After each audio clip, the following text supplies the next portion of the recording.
से जहां पर बीजेपी बड़ा बदलाव कर सकती है। उत्तर प्रदेश में बीजेपी बड़ा बदलाव कर सकती है। चुनावों के बाद संगठन सरकार में बदलाव संभव है। जी हां, ये बड़ी खबर, बड़ा अपडेट। यूपी में मंत्रिमंडल विस्तार की चर्चा जोरों पर है, कैबिनेट की विस्तार की चर्चा जोरों पर है। 2027 के लिए अभी से तैयारियों में बीजेपी जुट गई है। तो यूपी सरकार में कुल 60 मंत्री हो सकते हैं। नतीजा ना देने वाले मंत्री हटाए भी जा सकते हैं। अनुजेश प्रताप को बड़ा इनाम मिल सकता है।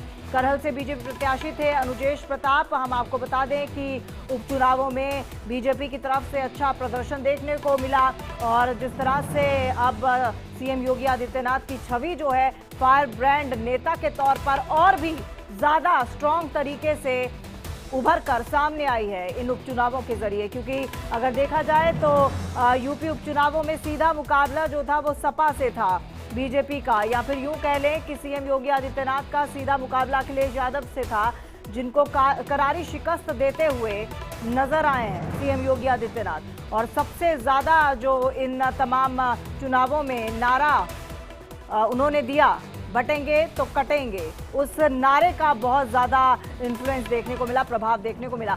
हमारे साथ इसी खबर पर अखंड प्रताप शाही भी जुड़ चुके हैं ज्यादा जानकारी के साथ। अखंड, जिस तरह की खबर मिल रही है कि मंत्रिमंडल का विस्तार हो सकता है, माना जाए कि उनका पत्ता कट सकता है जिन्होंने अच्छा प्रदर्शन नहीं किया, और संगठन से कई लोग मंत्रिमंडल में जा सकते हैं और मंत्रिमंडल से कुछ लोग संगठन में आ सकते हैं। बिल्कुल, इसकी पूरी संभावना है। और चूंकि इंतजार किया जा रहा था, उपचुनावों का इंतजार किया जा रहा था, लंबे समय से पेंडिंग है। 60 सीटें हैं जो मंत्रियों के लिए हैं। मंत्रिमंडल में 60 सीटें मैक्सिमम हो सकती हैं, जिनमें से केवल 54 सीटें ही हैं अभी तक। कुल 54 मंत्री ही अभी अपने पदों पे हैं। तो इनमें भी ऐसे कई मंत्री हैं जो जिनके काम के आधार पर जिनका मूल्यांकन किया जाएगा और निश्चित तौर पर उनमें से कईयों पे गाज गिर सकती है। और इसके अलावा जो सबसे महत्वपूर्ण माना जा रहा है मंत्रिमंडल विस्तार का जो पहलू है, वो पहलू ये है कि इसमें जातीय समीकरणों को साधने की कोशिश भी होगी। इसमें हर वर्ग, हर जाति के लोगों को प्रतिनिधित्व मिल सके, इसकी कवायद चल रही है। और इसको लेकर लंबे समय से इस पे मंथन भी चल रहा था। कई दौर के बातचीत हो चुकी है। कुछ हद तक माना जा रहा है कि कुछ चेहरे फाइनल भी हैं। हालांकि संगठन से जाने वाले चेहरे भी हैं जो मंत्रिमंडल में जाएंगे, और मंत्रिमंडल से कई ऐसे चेहरे भी हैं जिन्हें संगठन की तरफ मोड़ा जाएगा ताकि संगठन को बेहतर किया जा सके। तो जिम्मेदारियों का फेरबदल भी होगा। लेकिन इससे ज्यादा महत्वपूर्ण हो जाता है कि ये पूरा मंत्रिमंडल, पूरा चुनाव किस तरीके से लड़ा गया और किसकी क्या भूमिका रही, किसका क्या इंपैक्ट पड़ा और किस वोट बैंक को लेके अभी टारगेट करने की जरूरत है, जिस पे ज्यादा काम करने की जरूरत है, इसको लेके मंथन किया जाना। तो बहुत जल्द बीजेपी इस बड़े डिसीजन पे पहुंच सकती है, सरकार इस बड़े डिसीजन पे पहुंच सकती है। और चूंकि अब इस चुनाव में यह देखने को मिला था कि मुख्यमंत्री योगी आदित्यनाथ को फ्री हैंड मिला था, जिसका नतीजा बीजेपी के लिए 9 में से 7 सीटें जो बीजेपी एनडीए गठबंधन है उसको मिली हैं। तो ये बीजेपी के लिए इतना ही नहीं, जो करहल और सीसामऊ जैसी सीटें हैं वहां पे भी वोट परसेंटेज में बहुत जबरदस्त इजाफा देखने को मिला है। करहल में 10% तक इजाफा देखने को मिला। तो उसका फायदा भी उन लोगों को मिल सकता है जो वहां पे काम कर रहे थे। और जैसे जो अनुजेश प्रताप यादव हैं जो कि करहल में प्रत्याशी थे बीजेपी के, उनको एक बड़ा पद मिल सकता है, चाहे वो संगठन में दिया जाए या फिर सरकार में उनको कोई पद दिया जाए। इसकी संभावना भी प्रबल बन गई है। और ऐसे में करहल को घेरने के लिए करहल में जो किलेबंदी है समाजवादी पार्टी की, उस किलेबंदी में दरार जरूर महसूस की जा रही है। और बीजेपी इसको लेकर उस दरार को बहुत बड़े दायरे में बदलना चाहेगी, ताकि वो एक खाई में बदलना चाहेगी, ताकि एक बड़े मार्जिन के साथ अगला जब 2027 का उपचुनाव हो तो समाजवादी पार्टी को बैकफुट पे लाया जा सके और बीजेपी वहां पे मजबूत तरीके से उभर सके। तो इसके लिए वहां पे जो चेहरा बना है अनुजेश प्रताप यादव का, उसको अनुजेश यादव को कोई बड़ी महत्वपूर्ण जिम्मेदारी मिलने की संभावना जताई जा रही है।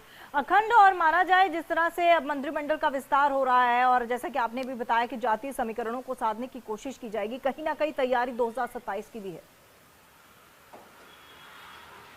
बिल्कुल 2027 तो निगाह में है ही। अब चूंकि इसके बीच में कोई बड़ा उपचुनाव भी नहीं होने वाला है और ना ही ये देखा जाए कि कोई बड़े और कोई ऐसा चुनाव होने वाला। हाँ, ये जरूर है कि बीच में आपको पंचायत चुनावों का दौर आने वाला है। ये ग्राम पंचायतों का जो दौर आएगा वो अलग तरीके का होगा। उसमें पार्टी चूंकि सीधे तौर पर प्रत्याशिता नहीं अपनी दर्ज कराती है, तो जाहिर सी बात है कि अब पार्टी को लेके या सरकार को लेके कोई बहुत बड़ी जिम्मेदारी एज सच नहीं रह जाती है जिसको लेके के बहुत ज्यादा चिंता हो और जिसको लिए अलग से मंथन किया जाए। लेकिन यही वक्त मिलता है जब तैयारी करती है कोई राजनीतिक पार्टी अपने भविष्य के बड़े कदम के लिए। तो बीजेपी इस समय उसी तरफ देख रही है। 2027 चूंकि जोश से अब लबरेज हो चुकी है पार्टी।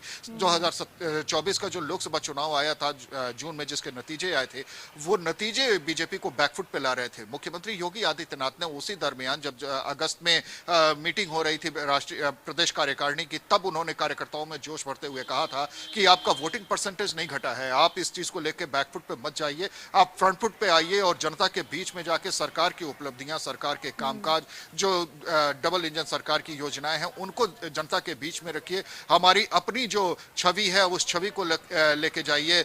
जो लॉ एंड ऑर्डर का जो पहलू है वो जनता के बीच में रखिए। जो किसानों के लिए बेहतर काम हुए हैं वो जनता के बीच में रखिए। तो बहुत सारी योजनाओं के बारे में उन्होंने बात की थी और बार बार उन्होंने यही कहा था कि हमें बैकफुट पे जाने की जरूरत नहीं है, हमें किसी से दबने की जरूरत नहीं है, हमारे सामने हमारा लक्ष्य बड़ा है और अभी से उपचुनावों की तैयारी में लग जाइए। उसका फायदा मिला, एक रणनीति बनाई गई और रणनीति बनाने के बाद जो 30 मंत्रियों की जंबो टीम लगाई गई, हर सीट पे कम से कम 3 मंत्रियों को उतारा गया, वहां पे तमाम विकास कार्यों को लेकर संवाद स्थापित करने को लेके और जनता के बीच में जो जनता की जानकारी है, जनता का जो की अपेक्षाएं हैं, उन अपेक्षाओं को साझा करने के लिए, तो ये इसका फायदा बीजेपी को मिला है।